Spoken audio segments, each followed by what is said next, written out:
नमस्ते। आप सभी का इस चैनल पर स्वागत है। आपसे अनुरोध है कि अगर आपने इस चैनल को अभी तक सब्सक्राइब नहीं किया है तो कृपया सब्सक्राइब करें और साथ ही नोटिफिकेशन बेल जरूर दबाइएगा।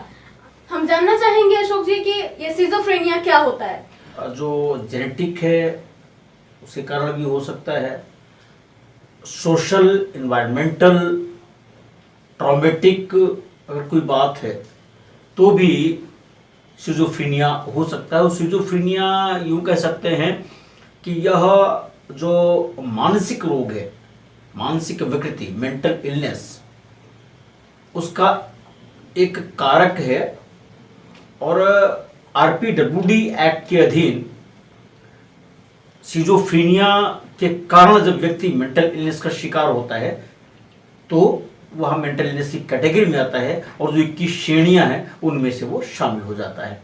सिजोफ्रेनिया वह कारक है जो व्यक्ति को, उसके परसेप्शन को, उसकी कार्य करने की शैली को, उसकी सोच को नकारात्मक रूप से प्रभावित करते हुए उसकी कार्य क्षमता को प्रभावित करने वाला ऐसा रोग जो ठीक भी हो सकता है और नहीं भी ठीक हो सकता है।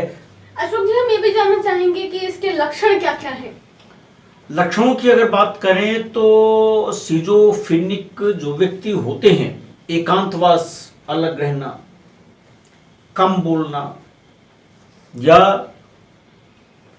कभी कभी तो ऐसा होता है कि क्या बोलना है पता ही नहीं है, मुंहफट जो भी मन में आया बोल दिया। जैसे एलोगिया हो गया, साथ ही ऑटिज्म हो गया, एम्बिवैलेंस हो गया, अफेक्ट ब्लंटिंग हो गया। आप देखेंगे कि जो व्यक्ति सिजोफ्रेनिक है, जब आप बातचीत करेंगे तो बताएगा वो अचानक जैसे लगता है कोई दरवाजे पे हमको बुला रहा है, नॉक कर रहा है। ये अक्सर कभी कभी देखा गया है कि ऐसा लगता है जैसे कोई बुला रहा है हमें। हाँ, आवाजें तरह तरह की आएंगी कान में। ये अक्सर सोते समय भी होता है। हाँ, लेकिन ये जागते समय भी होता है। ओह। हाँ, और खास बात तो ये है कि व्यक्ति बात करते हुए नजर आएगा। आपको लगेगा कि आदमी अपने से ही बात कर रहा है, लेकिन वो जो व्यक्ति बात कर रहा है किसी और से बात कर रहा होता है, रिपीटेटिव वर्ड्स यूज करेगा वो। और कमांडिंग, जैसे किसी से बात कर रहा है तो जैसे लग रहा है कि उसके सामने वो व्यक्ति खड़ा हुआ है, जबकि अगर आप देखेंगे, हम देखेंगे तो वो व्यक्ति वहां नहीं होगा। बिल्कुल ठीक है। ऐसे ही कभी कभी उसको बड़ा डर लगेगा, जबकि डर जैसी कोई वस्तु या ऐसा कोई जानवर या ऐसा कुछ भी वहां मौजूद नहीं है। हम आप नहीं देख पाएंगे कि ऐसा क्यों कह रहा है, लेकिन उसको डर लग रहा है। एक्चुअली जस्ट इमेजिनिंग कि वहां सामने कोई है। राइट। और यह इमेजिनिंग वो है जो रियलिटी से कोई वास्तव सरोकार नहीं रखती है। हाँ, इसे फॉल्स इमेजिनेशन कह सकते हैं या फिर डिल्यूजन भी कह सकते हैं। हॉलुसिनेशन कर सकते हैं, जैसे उसको सीटी बज रही है, बीपिंग हो रही है उसके कानों से, सरसराहट की आवाजें आ रही हैं, या अभी हमने आपसे बताया कि वो बात कर रहा है तो जब वो व्यक्ति बात कर रहा है तो उसको लगता है कि उसने जो सवाल पूछा वो व्यक्ति उसका उत्तर दे रहा है, फिर वो कोई सवाल पूछ रहा है, फिर उत्तर आ रहा है, तो उसको लगता है हम बात कर रहे हैं। और फिर कोई व्यक्ति उसको कमांड करता है, कमांड मतलब आदेश देता, तुम ऐसा करो, जबकि ऐसा कहीं है नहीं, उसको कोई कमांड करने वाला नहीं है, लेकिन उसको ही लग रहा है। और फिर उसमें कमांड करते करते करते करते कभी ऐसी बात आ जाएगी, वो सुसाइड करने को उसको बोलेगा, अब ऐसा कर डालो, अब घर का बैनामा कर दो, अब तुम्हें यहाँ नहीं रहना है, यानी फॉल्स डिसीजंस। मतलब कुछ भी ऐसी बातें आ जाएंगी, रिपीटेटिव वर्ड्स आ जाएंगे, सिम्टोमेटिक है। मैंने आपसे पहले ही चर्चा किया था पहले की वीडियोस में भी कि हर 10 में से 4-5 लोग तो सिजोफ्रेनिक या मेंटल इलनेस के शिकार होते ही हैं, और इस कोविड में तो और ज्यादा हो गए। हाल ही में एक गेम आया था और इस गेम के जरिए लोगों को नेगेटिव कमांड दिए जाते थे और वो कर भी लेते थे वो चीजें। गेम को गेम की तरह न खेल के रियल लाइफ के तौर पे खेलना शुरू, जबकि वास्तविकता उसका कोई मतलब नहीं है। हम जानना चाहेंगे अशोक जी कि ये जो आवाजें होती हैं, जो आपने कहा कि हमें सरसराहट की आवाज सुनाई देती है या फिर ऐसा कुछ भी, क्या ये उन लोगों को भी सुनाई देती है जो लोग सुनने में अक्षम है बचपन से ही? अगर सामान्य भाषा में बोले तो फियरिंग स्टेटस है।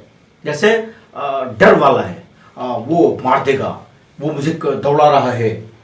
तो ये जो बातें हैं इमेजिनेशन की, जो देखने वाली बातें हैं, क्योंकि ये जो बातें आती ना सिर्फ सुनने की बात नहीं है, विजुअलाइजेशन भी होता है इसमें। तो क्या ये विजुअलाइजेशन उनका भी होता है जो देख नहीं सकते? जो देख नहीं सकते हैं तो विजुअलाइजेशन, चूंकि मैंने कहा कल्पना की बात है, रियलिटी से बहुत दूर की बात है। ऐसा उनको लग सकता है, वो जा रहे हैं तो उनको लग रहा है हमारा कोई पीछा कर रहा है क्या, हमारे बगल कोई खड़ा हुआ है, हमारा अभी ये छीन लेगा, ऐसा उनको लग सकता है। वो खतरा महसूस हो सकता है, क्योंकि जो मेंटल इलनेस का ये सिजोफ्रेनिया का चैप्टर है ना, ये किसी को ऐसा नहीं कि आप विजुअली इंपेयर्ड हो, आप हेयरिंग इंपेयर्ड हो, आप लोकोमोटर से हो, आप सामान्य व्यक्ति हो तो आप में को विभेद करता है, नहीं, ये सबको अफेक्ट करता है। और जो पर्सन पे डिसेबिलिटी है, दिव्यांगन है, उनको ज्यादा अफेक्ट इसलिए करता है, मैंने एनवायरमेंटल वर्ड यूज किया था, सामाजिक परिवेश, वातावरण का परिवेश, ट्रॉमेटिक बिहेवियर या ट्रॉमेटिक कोई अकरेंस या शॉक करने वाली कोई बात आ गई तो भी वो अफेक्ट हो सकते हैं। तो निश्चित रूप से वही व्यक्ति, उनके साथ समाज में ऐसा होता है। आप कभी कभी देखते हो कि जब आप हल्का सा सो रहे होते हो, आपको लगता है कोई मेरा नाम बुला रहा है, या कुछ लगता है वो कोई कमांड कर रहा है, कुछ आपको मिस इंटरप्रिटेट कर रहा है या इंटरप्रिटेट कर रहा है। जैसे ही आपकी आंख खुलती है और आप कंप्लीटली जग जाते हैं तो आपकी ये पोजीशन खत्म हो जाती है। तो यह सिजोफ्रेनिया का एक सिम्टम तो है, लेकिन ये तुरंत ही खत्म हो रहा है। ये जो सिजोफ्रेनिया से इसका संबंध है पर उतना नहीं है। आप इसको कह सकते हो माइल्ड मॉडरेट सीवियर जैसा होता है ना, उस तरह की सिचुएशन है। तो ये इस तरह से लोग जो होते हैं वो डिसेबिलिटी सर्टिफिकेट पाने के पात्र नहीं होते हैं। बिल्कुल। अशोक जी, हम ये भी पूछना चाहेंगे कि ऐसी जो ये स्थितियां होती हैं, इनका प्रिकॉशंस क्या होता है, यानी कि इनको रोका कैसे जा सकता है?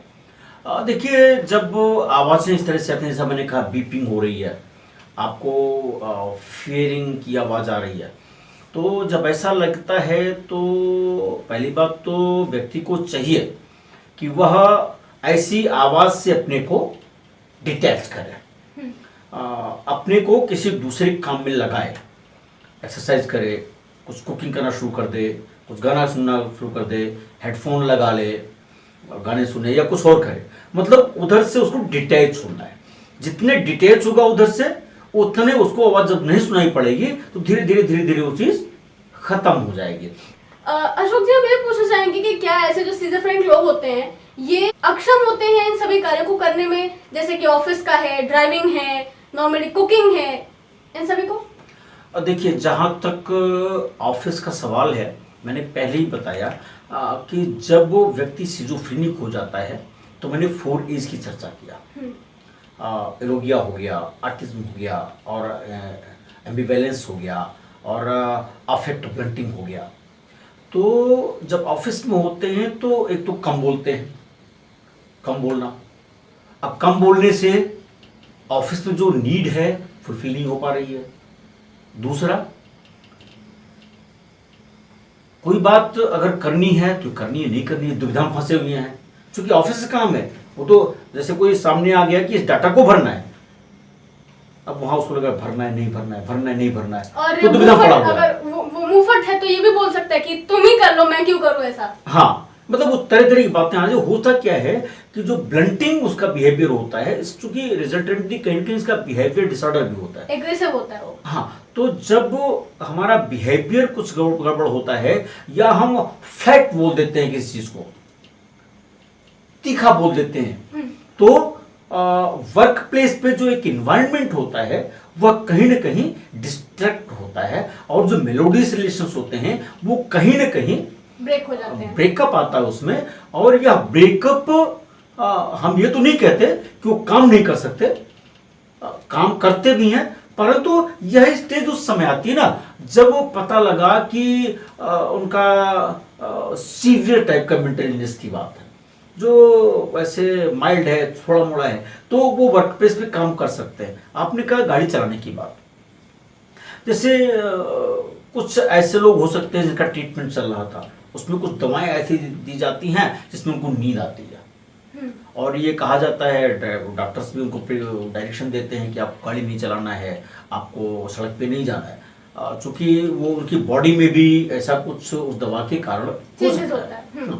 तो उनको ड्राइवर को बोल देना चाहिए या गाड़ी चलाने से खुद को बचना चाहिए, क्योंकि ऐसी सिचुएशन में गाड़ी चला रहे हैं, मान लीजिए दवा खाए हुआ पहले से नींद आ गई तो दुर्घटनाएं हो सकती हैं। लेकिन जहां तक कार्य करने की क्षमता है, कार्य करने की क्षमता अप्रभावित रहती है। कभी कभी गाड़ी चलाने में विजुअलाइजेशन भी हो सकता है कि सामने कुछ ऐसा आ रहा है जो उसकी गाड़ी को टक्कर मार देगा। हाँ, ऐसा लग सकता है, हैवॉक क्रिएट हो सकता है बिल्कुल सोसाइटी में। बिल्कुल ऐसा हो सकता है, उसको लगे कि अरे सामने कुछ गाड़ी नहीं है, हाँ। या कोई खड़ा नहीं है, उसको लगा अरे कोई सामने खड़ा हो गया है, हाँ। या कोई गाड़ी आके टक्कर मार दे रही है। पता लगा कि वो बचाने के चक्कर में जाके डिवाइडर टकरा गया या कहीं और टकरा गया, ऐसा संभव है। तो ऐसे लोगों को अवॉइड करना चाहिए ड्राइविंग से भी, और ऐसे किसी भी काम से जहां पर इस तरह से रिस्क वाले फैक्टर्स हो। बिल्कुल। अशोक जी, चिल्लाना, रोना, क्या ये सारी चीजें भी सिजोफ्रेनिक व्यक्ति की पहचान है? ऐसी स्थिति बन सकती है। जैसे आप देखेंगे कभी कभी सामने कुछ भी नहीं है, घर के व्यक्ति घर में काम कर रहे हैं, व्यक्ति वहां बैठा अपना कुछ कर रहा है, अचानक बड़े जोर चिल्लाया, हमको पकड़ लो, हमको पकड़ो, मार डालेंगे, या कुछ और इस तरह से। क्यों ऐसा हो रहा है जबकि वहां कुछ नहीं है? तो ऐसी जगह पर वो चिल्लाएगा बड़े जोर से, क्योंकि उसको बचाने वाला कोई चाहिए। जैसे छोटे छोटे बच्चे होते हैं या कोई और इस तरह से हो सकता है, अगर इस ढंग से उसको लगता है कोई मेरा पीछा कर रहा है जबकि वास्तव में कोई नहीं है, अकेले सुनसान रास्ते पे आप चल रहे हो और अगर सिजोफ्रेनिक है तो लगेगा मेरा कोई पीछा कर रहा है क्या, या कुछ ऐसी बात है, तो मैं डर के रफ्तार अपनी तेज करेगा और कोई व्यक्ति देखे बड़े जोर चिल्लाएगा जबकि वहां पर कोई नहीं है। तो ये स्थितियां बन सकती हैं, लेकिन हमें सावधान रहना है, सतर्क रहना है, साइकियाट्रिक की सलाह लेनी है, और तभी हम मेन स्ट्रीम में आ सकते हैं। और मेन स्ट्रीम में आने के लिए हमको दूसरों का सहयोग लेने के लिए, दूसरों से सेवा लेने के लिए कतई हिचकिचाना नहीं चाहिए। और मुझे लगता है कि सिजोफ्रेनिया ऐसा नहीं है कहीं से भी आपको बुरी तरह इफेक्ट कर सके। आपकी जीवन शैली का एक हिस्सा होता है, अपने को आप सुधारेंगे, रिपीटेटिव वर्ड्स यूज नहीं करेंगे, अच्छे व्यवहार में आप रहेंगे, समाज सेवा में अगर जुड़ जाएंगे तो बहुत बढ़िया काम। चूंकि जो एकांतवास होती है ना, वो कहीं कहीं गड़बड़ करती है और बढ़ावा देती है सिजोफ्रेनिया को। जब आप सामाजिक कार्य में जुट जाते हैं, सेवा में जुट जाते हैं, किसी काम में जुट जाते हैं, तो यह सिजोफ्रेनिया अपने आप आपसे धीरे धीरे भागने लगता है। अशोक जी, जैसा कि देखा गया है कि डर हमेशा निगेटिव की ओर फोर्स करता है, लेकिन क्या इसका पॉजिटिव एस्पेक्ट भी हो सकता है? बिल्कुल हो सकता है। कभी कभी आप देखते होंगे कुछ लोग, बच्चा अगर कोई जिद कर रहा होता है बचपन में, या बड़े लोग भी कोई जिद कर रहे होते हैं, तो उनके लिए कुछ ऐसा प्रयोग करते हैं कि यह निगेटिव हो जाए। अब बचपन में क्या होता था, नदी किनारे गए तो बच्चे ने जिद बहुत किया किसी काम के लिए, बोले देखो नदी बह रही है, तुमको नदी में फेंक देंगे हम। अब आपने डर उसके मन में पैदा कर दिया, तो क्या होगा, उसको पानी से, नदी से एक नफरत हो जाएगी, फोबिया हो जाएगा।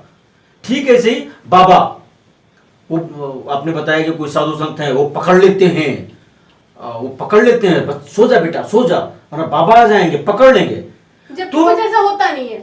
हाँ, तो जब आप इस तरह से उसके दिमाग में ये बात भर देते हैं, तो धीरे धीरे धीरे धीरे वो कहीं बच्चा जाएगा तो उसके मन में ये डर रहेगा, और डर ये कहीं ना कहीं उसको सिजोफ्रेनिया की ओर धकेलेगा। वो किसी बाबा को देखेगा, जोर चिल्लाएगा, भीड़ भाड़ में चिल्लाएगा, बचाओ हम बाबा पकड़ रहा है, बाबा पकड़ लेगा, आ रहा है वो। तो क्या है, ये सिजोफ्रेनिक यूं कह सकते हैं, हमारा बिहेवियर जो शुरू में होता है बच्चों के प्रति, वो बच्चे को भी बड़ों को भी अफेक्ट करता है। मतलब कोई भी ऐसा काम अगर वो किसी भी तरह से डर बैठा रहा है, उनको कंपल्स कर रहा है, दबाव बना रहा है, तो ये कहीं ना कहीं जाके उनके दिमाग पर असर डालता है, और दिमाग पर जब असर पड़ता है तो धीरे धीरे ये उसको डेवलप करता है, निगेटिविटी डेवलप होती है, और जब निगेटिविटी डेवलप होती है तभी सिजोफ्रेनिक व्यक्ति होता है। इसलिए हमेशा पॉजिटिव सोचे, चाहे वो कोविड के काल हो, चाहे कोई और संघर्ष काल हो। आप अक्सर देखेंगे, पता लगा कि किसी लड़के का, किसी महिला का किसी से ब्रेकअप हो गया,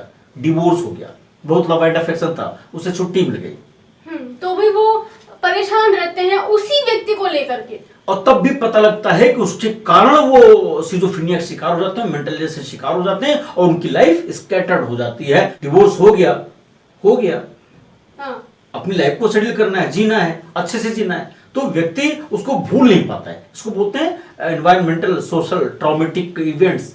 धन्यवाद अशोक जी, आपका इस सभी विषय पर जानकारी देने के लिए, इतनी महत्वपूर्ण जानकारी को हमारे साथ शेयर करने के लिए। आप सभी से अनुरोध है कि आप कृपया इस चैनल को अगर सब्सक्राइब नहीं किए हैं तो अभी कीजिए और साथ ही नोटिफिकेशन बेल जरूर दबाइएगा, जिससे कि आने वाली वीडियोस की अपडेट्स आपको मिलती रहें। हमारी इस वीडियो को लाइक कीजिए और भी शेयर कीजिए, जिससे कि ये जानकारी, जो महत्वपूर्ण जानकारी अशोक जी ने दी है, वो सभी तक पहुंच सके। धन्यवाद।